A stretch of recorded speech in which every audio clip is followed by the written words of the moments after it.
start that recording just so everyone is aware. Again, my name is Jody Brandt. I am the Education Attainment Navigator for the Greater Minds program at Greater Spokane Incorporated.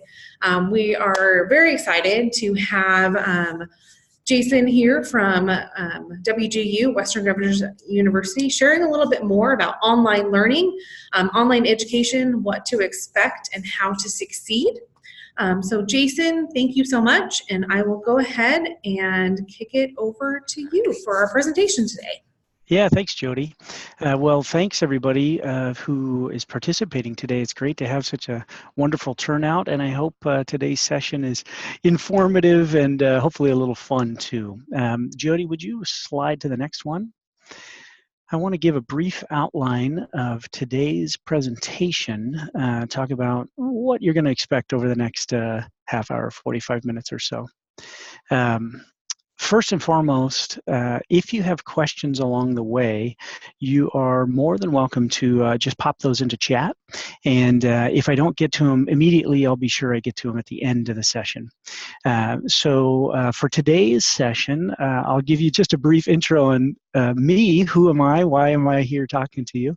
We'll talk about the goals for this presentation, what we hope you get out of this, and then we'll kind of dig into some of the differences and tips for success in online learning environment.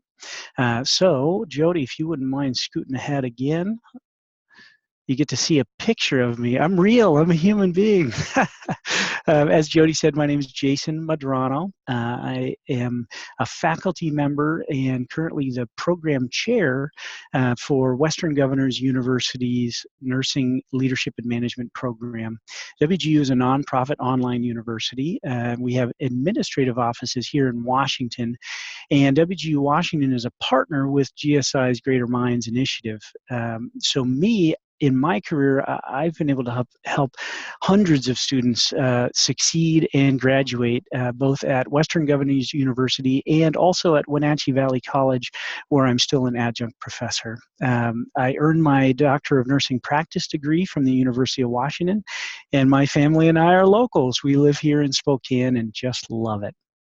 So before we move on, why are we doing this presentation? So, you know, whether it's through community college, university, public or private institution, for most students, I should say for most prospective students, the biggest barrier for them for pursuing an online education is fear of the unknown.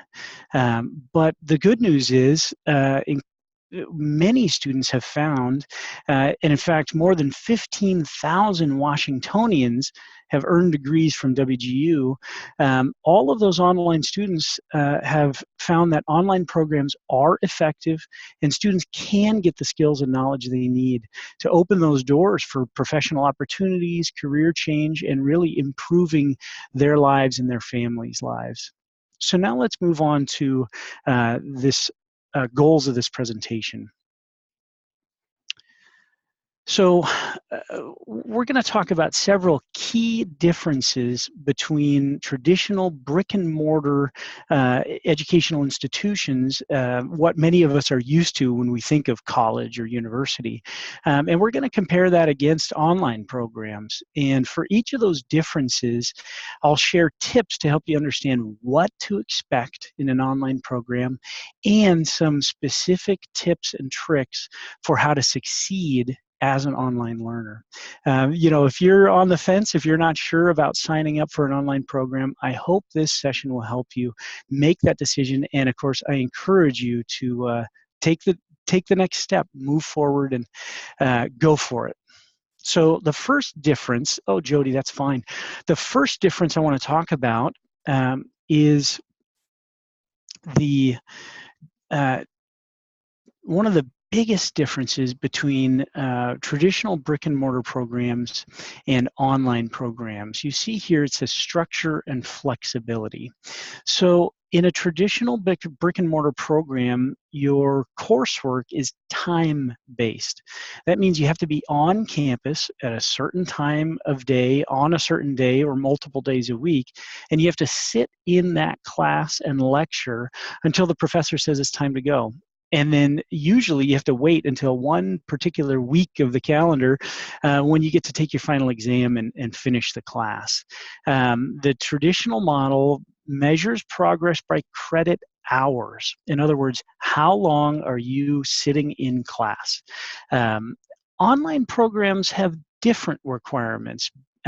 Because there's no campus, because there may not be a classroom, they're typically a lot less structured. And the good news is they give students the freedom to study and learn and do their schoolwork when it fits the student's schedule. But that comes with the requirement because there's so much more freedom in an online program, students really need to be self-directed and self-scheduling to be successful. So let's move on to the first tip I have for you related to that big difference between structure and flexibility. So this one I think cannot be overstated. One of the best tips I have is students take control of their calendar and set aside time every single day to do schoolwork.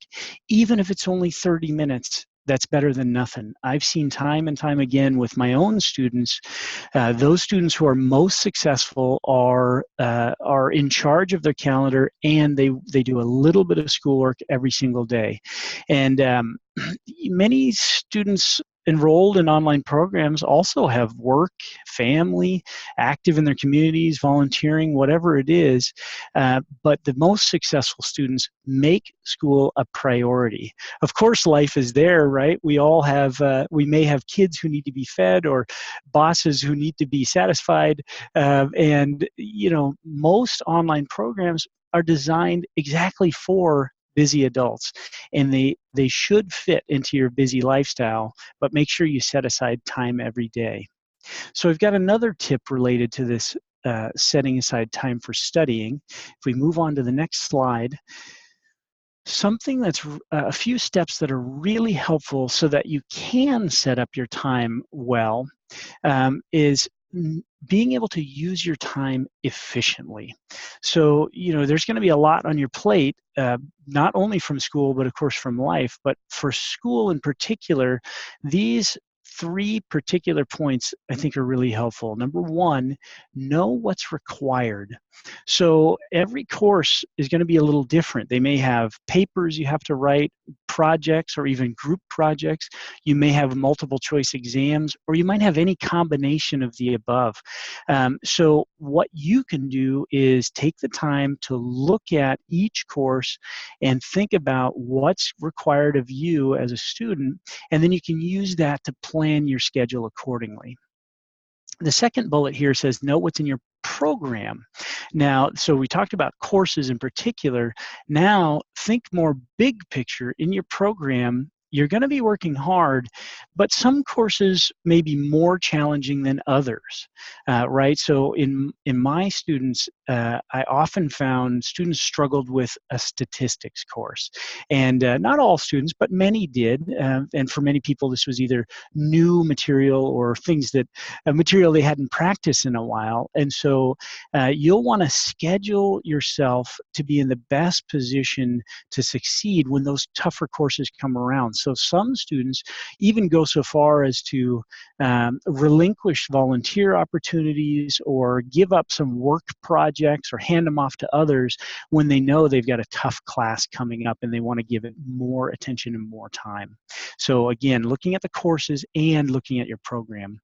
And then the final bullet here says set personal goals and deadlines.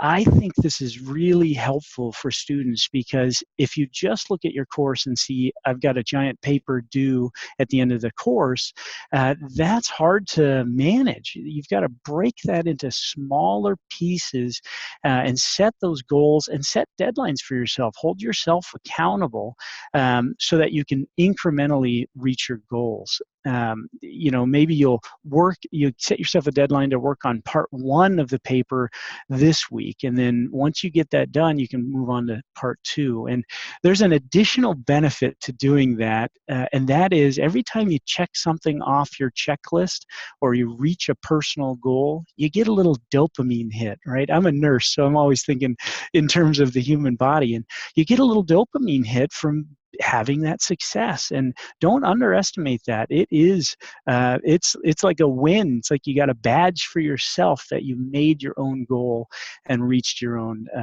accomplishment. So that is a great way to set your goals and work towards those big picture deadlines. So now let's talk about the next difference between traditional brick and mortar campuses and online universities. So traditional brick and mortar campuses have professors, libraries, giant buildings full of books, math tutors, career services, and many other resources to assist students. The good news is the best online programs out there also have those resources. And so while they may not be in an office in an administration building where you can go knock on the door, instead, they're usually just a phone call or an email or even an instant message away. So easy to access. So let's move on to the tip related to this difference. And that is students who are the most successful take advantage of those many outstanding resources. So there's a couple of specifics. One is reaching out to faculty and staff, whether it's your instructor or maybe you have a mentor or a tutor. They can help you build the skills and competencies you need to be successful. The only reason faculty and staff are there is to help you succeed. Like me, I got into this because I love helping students. It makes me feel good, right? It's not just altruism. It makes me feel good when I see my students succeed. And along with that, don't worry about asking stupid questions, and don't worry about wasting time with your resources, with your professors or your instructors. That's why we're there. We want to help you. And often, instructors find that when students ask questions, they're able to incorporate that, whatever comes out of that, when they help future students. So everybody wins. So now, along with that, let's talk about some do's and don'ts for taking advantage of your resources. So here's some do's first. So most online learners, you don't have an on-campus library, right? There's no place you can go. You can't just go and sit in a computer lab or a lecture hall. So most of that work you're going to do is going to be in your own home, in your own space. And one of the best things you can do is set up a designated study space that works for you. And there's a few key pointers that I think are helpful to remember. Find someone to watch your kids if you have kids, and the dog. I can't tell you how many phone calls with my students have been interrupted by a barking dog. So when you're studying and you want to devote your time and attention to that studying, you want to make sure you can do it without distractions. So, if you need to ask someone to take the kids to the movies and give them $20 for some tickets, do it, right? Make sure you have uninterrupted study space. The second bullet here is customize your space. Make it comfortable, right? You're going to be spending many hours in your study space, and you want to make sure it's comfortable. Now, that's a spectrum. Make sure it's not too comfortable, right? You probably don't want to study on your bed because you might be tempted to fall asleep when you're in the middle of reading a textbook or watching a video. So make sure it's comfortable, a place that you can spend a lot of time. Think about music. Do you like to study with music in the background or not? Do you want some natural light? You want pictures of family and friends nearby, something to help you remind you of why you're here. And then the last bullet point is establishing a study schedule and posting it. So this is a great technique that a lot of my most successful students use. They set their study schedule ahead of time, and they post it on their study room door so that the whole family knows this is study time. Unless it's an emergency, an actual emergency, don't interrupt mom or dad while they're studying. And that can be really helpful because it keeps everybody accountable to that study time. Now let's talk about a few don'ts, right? We got a few do's. Now let's talk about a few don'ts. Social media, right? This is designed to steal our attention, and so as much as possible, keep those closed, right? Don't open Facebook or Twitter or Pinterest or whatever it is you follow. Turn on a do not disturb while you're in your study space, so that you're not tempted to go down that rabbit hole, because it's hard to get that time back. Don't turn on the TV for the same reason, right? Easy to be distracted and go down that rabbit hole. And the last one here on the list is harder, I think, to do because we have so many things going on in our busy lives. But don't worry about your to-do list outside of school, right? And I'm sure you have mowing or dishes or laundry that all need to get done. But while you're studying, set that aside and just focus on studying. And that will be beneficial to you, so you get the most out of your time. And then there's another tip related to resources that I want to talk about next. We talked about several of those resources, and I encourage you to take advantage of those resources. You have things like the tutoring center or career services. I can tell you from my own students' experience, those who have worked closely with the career center have come away with really actionable skills that they can apply to their real work scenario. For example, I had 2 students work with our career center before they were applying for a new position. And because they worked with the career center and got tips and tricks on resume building, practice interviews, mock interviews, and even salary negotiations, both of them came back saying, boy, I'm sure that I got a better offer because I had those skills under my belt, because I had practiced them with the career center. So, that's a really great resource that I think is sometimes underutilized by students, maybe because they don't know just how much they can help them. In addition, you have services like the Writing Center or the Math Center. Those are really robust, rich resources for you to be able to build your confidence and competence in those skills. Has it been a while since you wrote a term paper? Well, if so, not a bad idea to work with the Writing Center and refresh your skills on those. And then there's also student assistance programs. So if you're struggling with stress or work-life balance or emotional or relationship concerns or even substance abuse, these programs are there to help you. You are encouraged, I highly encourage you to reach out to them. These services are free and confidential, and they're there just to help you be successful. So great tips there. Take advantage of those resources. So now let's talk about the next difference. And this is really the last difference I want to talk about. And this is, this is the second to last difference I want to talk about. This is that in traditional brick and mortar education, you're sitting in a classroom with classmates during the same period of time. These are people who you probably see every day or a few times a week sharing that same experience. The online model is a little different, right? You don't have that same classroom, that physical proximity with other students. And so often it lacks that immediate and obvious social and emotional support network. So what can you do about it? What's the tip? Well, I think one of the best things you can do to be able to take care of that difference is build your own support network to help you succeed. And Jody, if you want to move on to the next one. When you build that support network for yourself, you are reaching out to coworkers, to friends, maybe family members, might even be another student who has either been through the program in the past or is going through the program now. Build that network. Identify those people that can support you and help keep you focused and motivated. And so what's this next specific tip for this? I've got a few key pointers for this. Jody, if you move on to the next one.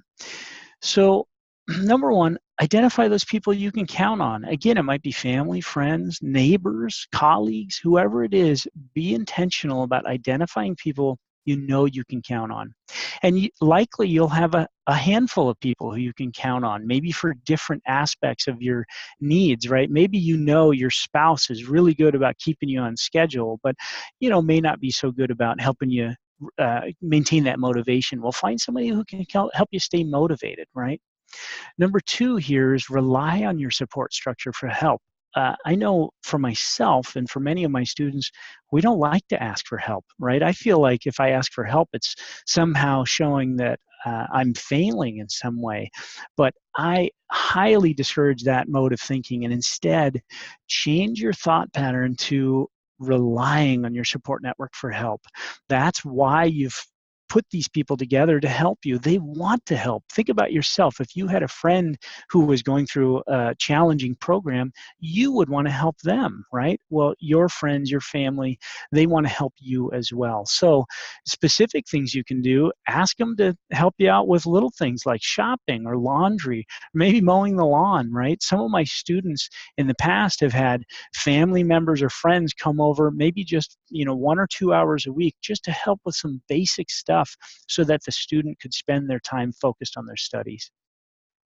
And then finally on this list is setting clear expectations. So before you start school, ideally, sit down with those people who you've identified and discuss your priorities.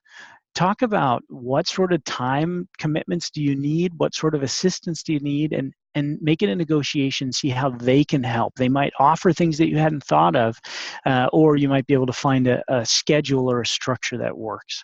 And think about how you can integrate school into your life so that being a student really becomes part of the way you identify yourself. Look at every aspect of your life and find a way to make school part of that picture. Now let's move on to the last difference. So when many of us think of a typical college or university student, we might imagine a person in their late teens or early 20s. And in fact, that evidence is supported by Department of Education data that says the number of students under age 25 is nearly double that of older students. However, at many online universities or programs, that includes WGU Washington. Our students at WGU Washington, our average age is 36. So considerably older than that kind of traditional college student or university student. So many busy mid-career adults choose online programs because they have work, they have family, they have kids. And so an online program often fits better into their life and their real world experience. And we find that many of our mid-career students have a lot more real world experience and a clear vision of the goals and what it takes for them to succeed in their program. So now let's talk about the tip for this. For you, you're thinking about what your vision is, what you want to get out of it. Keep your eyes on the prize. Don't forget the why. Why are you here? Why are you working so hard? You took on, by choice, you took on a whole bunch of extra stress and work in your life, right? Why?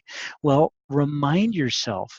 Are you doing it because you want a promotion? Or maybe you're looking to have a career change. Perhaps you want to set an example for your kids, or maybe a college degree is a bucket list item. For most students, their why is to open new doors of career opportunities and ultimately create a better life for themselves and their families. So along with that, the next tip is keep reminding yourself of your why.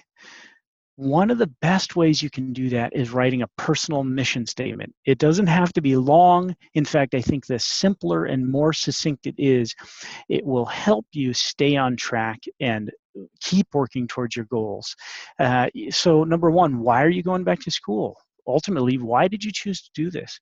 And why now? Why is now the time? And who and what are going to keep me on track to graduation, right? Who are the people I can count on? If I start to feel overwhelmed, and I can tell you for most students, that happens, right? You have moments of feeling really challenged. Who can you count on, or what tips and techniques can you use to keep you on track to graduation, to make sure you reach that goal? And having that little mission statement for yourself can help you remind yourself in those dark times when you're feeling really challenged, can help remind yourself of why you're here and help you remain motivated even in the face of those challenges. So great news, I've got one more tip for you. It's a little bonus tip. So Jody, if you'd pop onto the next slide. So no doubt, if you're thinking about going back to school, especially in an online environment, you're likely thinking it's going to be challenging. You may be thinking it's easy, but most students, I don't think, step into this thinking it's going to be easy. You will encounter challenges. Every student does across the board. Be prepared for those challenges and be prepared to power through, right? You know that they're coming, and you probably can't prevent them, but you can address them when they come. Be dynamic, be flexible, right? Be willing to change things here and there as needed. But I think most importantly, be forgiving. Go easy on yourself, right? Every student is challenged. That's okay, that's normal. And hopefully those challenges, especially if you prepare for them, are not insurmountable. And in fact, you are able to confront those challenges and then overcome them. Well, that's the end of my structured presentation. I'd love to open it up for questions, and thank you for participating. Great to have such a good turnout today. And you're welcome to come off mute or type your questions into the chat. How can I help you either make that decision or other tips that you need to be successful? Thank you so much, Jason. That was great. A lot of great information as I was writing down notes. I love your point of also your dog. I know my dog makes a lot of noise in the background, and I could see how not only getting the kids out of the house, but also the dog could be very beneficial as well. So, no doubt. So I see a couple of questions in the chat.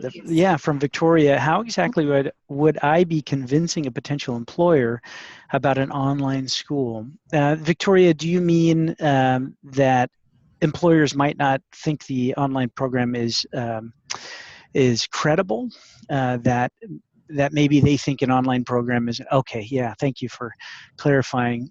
So there are many different online programs out there, and just like everything in life, not all are created equal. So first and foremost, I think the best programs out there are transparent about their programs, about what you can expect from the program, and about their metrics, about their data. So I can speak to WGU. We are accredited, an accredited nonprofit online university, and that accreditation means a third-party, impartial, unbiased organization has taken a thorough look at our programs and our courses and our offerings and said, your program and your courses are up to the standard required for us to say it's worthwhile.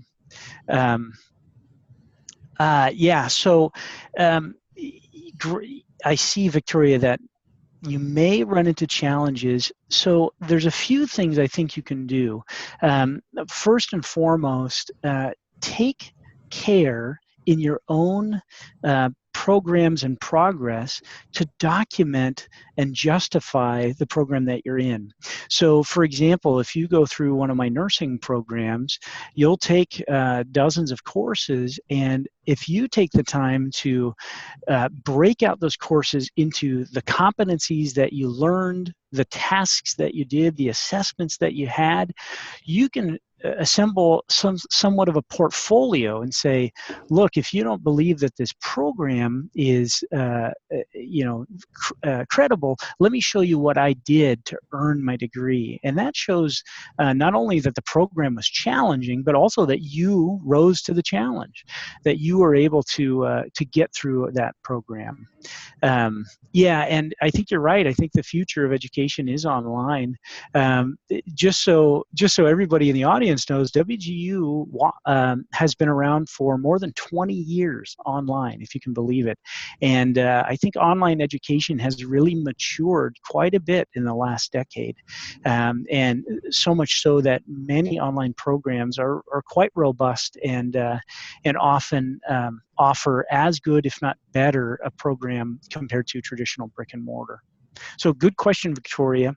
I think encouraging open dialogue about seeking what is it that your employer is hesitating about. What specifically are they worried? Is it just that it's online? Well, most brick and mortars have courses that are often hybrid. Say you go to class one day a week and the rest of your work is online. And so, almost every educational institution out there has some component of online education. So, what is it specifically that they're worried about? And then you might be able to go find information to help assuage their fears, right? To help get them over the hump and bring them on board with the new wave of online education. Does that help, Victoria? And yeah, no problem. And I see a question from Rosie. Great question. How can we get more information about a particular course?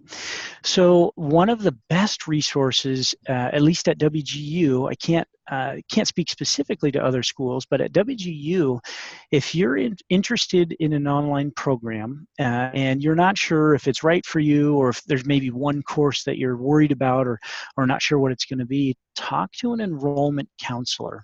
It's a toll-free phone call or an email, and they can give you lots of great information about the different programs and about specific courses within those programs, because there may be, for example, as I told you in the past, many of my students were a little nervous about statistics, but they were able to talk to the enrollment counselor, get the straight scoop on what it's really about, and then make an informed decision. So don't be shy about reaching out, talking to those enrollment counselors. Now, it's probably worth mentioning that almost every program out there at WGU or anywhere else for that matter has some social media group. But I would take anything there with a grain of salt, right? Just like anything on social media, one student's experience may be very different from another student's experience. And I've seen this in the past where one student says, oh, that class was really easy, no big deal, I breezed through it. And another student said, oh, that was the most challenging course. I really struggled with that. And of course, they have different life experiences, right? They have different knowledge sets, skill set, competencies. And so, take anything you find out outside of the official information with a grain of salt, right? Because it might just be one person's experience and it may not reflect your individual experience. Does that help, Rosie? Yeah, no problem. And I see Victoria asked another question. Will WGU be coming out with more varieties of degrees in the near future? Great question. The short answer is yes. Okay, we'll leave it at that. The long answer is WGU is very strategic about what degrees we offer and when. We look at a whole variety of metrics that help us decide whether a degree is something we want to offer, or even if there's a degree we want to sunset, right? We've offered degrees in the past that we no longer offer now because we may have replaced them with something new that addresses a new need out in industry. So yes, there are likely to be and will continue to be new degrees offered by WGU. And I imagine that's the same with most schools, that to stay relevant, we have to continue to update our offerings.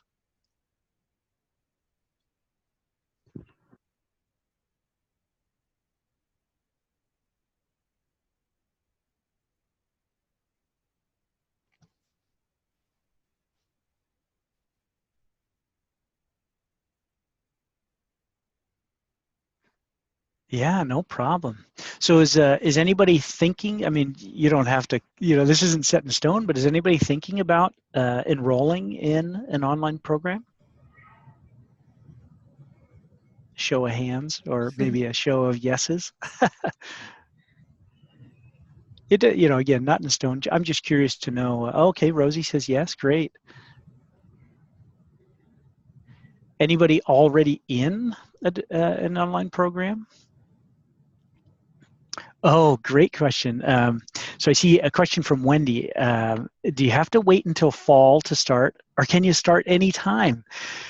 So Wendy, that's a little more challenging question to answer than you think, because it depends on the school.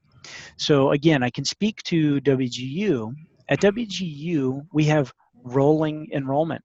That means every month new students start their programs, and our programs run on a 6-month term, and so in a 6-month time block, you complete a certain number of courses, and so no, you don't have to wait till fall for WGU. Other institutions do have a more traditional either quarter or semester system where you have to wait until the term starts and then you can join. So do a little research about different organizations or institutions you're thinking about.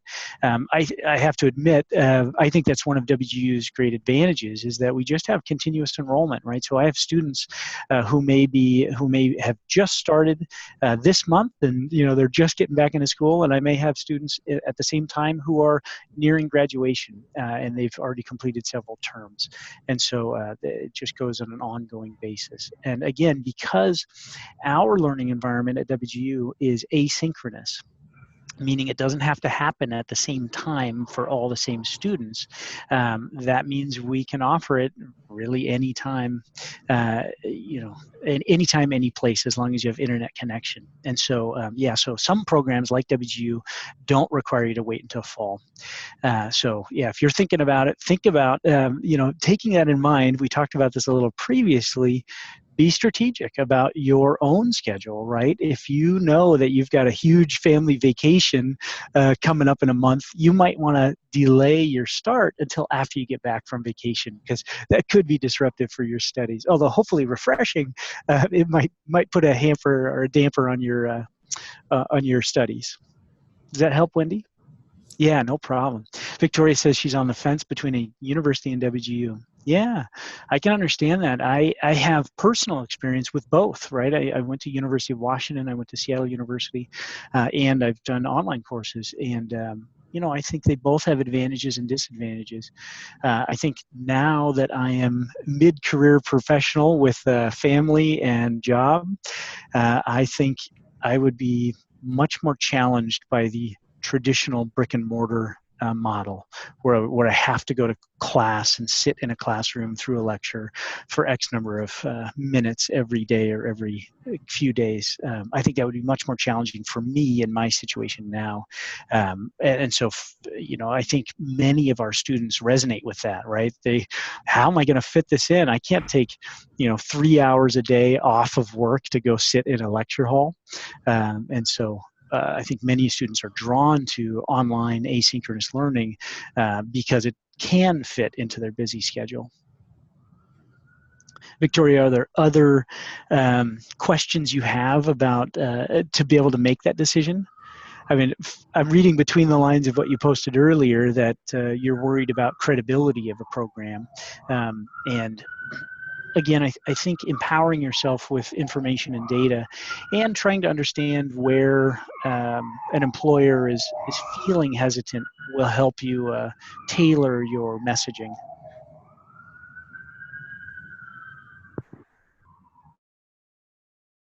Yeah, no problem.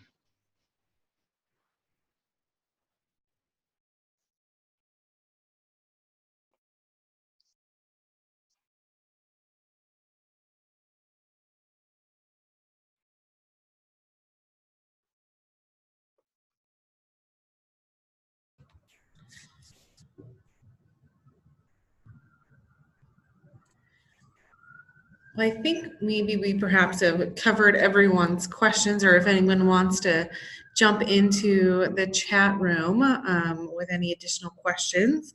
Um, I do want to thank Jason for taking the time today to share his expertise.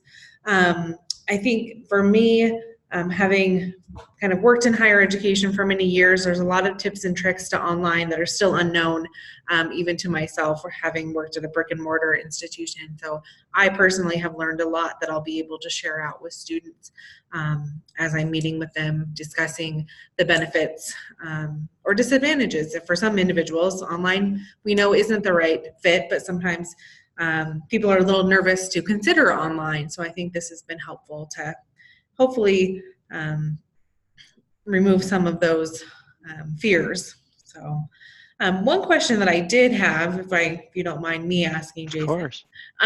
When you were just talking about reaching out to faculty and staff and building the skills that you need, I know a lot of times students are very hesitant when it does come to online learning because they're worried that their instructors won't be as accessible as attending a class either daily or weekly.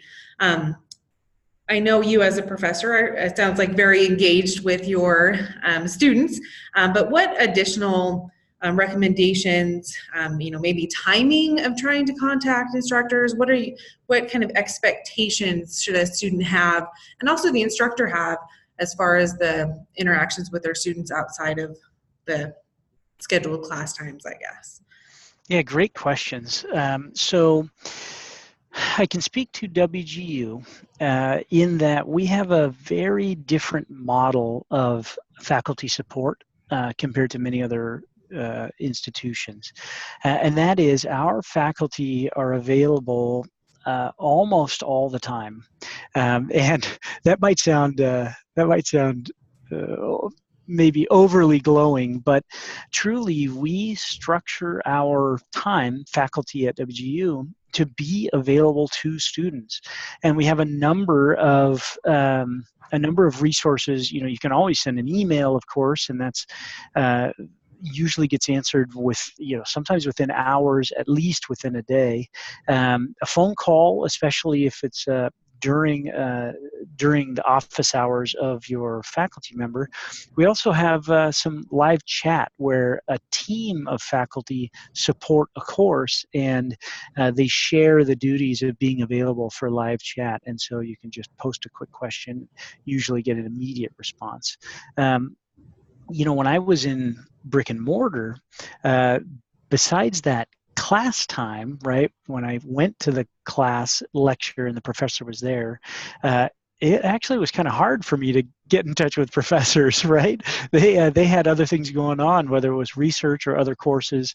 And so I actually think online university often has better accessibility to faculty and resources than traditional brick and mortar. But again, I can't speak to every online program. I'm sure there are different models out there that may have different levels or time frames of support. But for WGU, our students consistently rank the timeliness of their support as one of the great aspects of WGU. Great, thank you. Yeah, great question.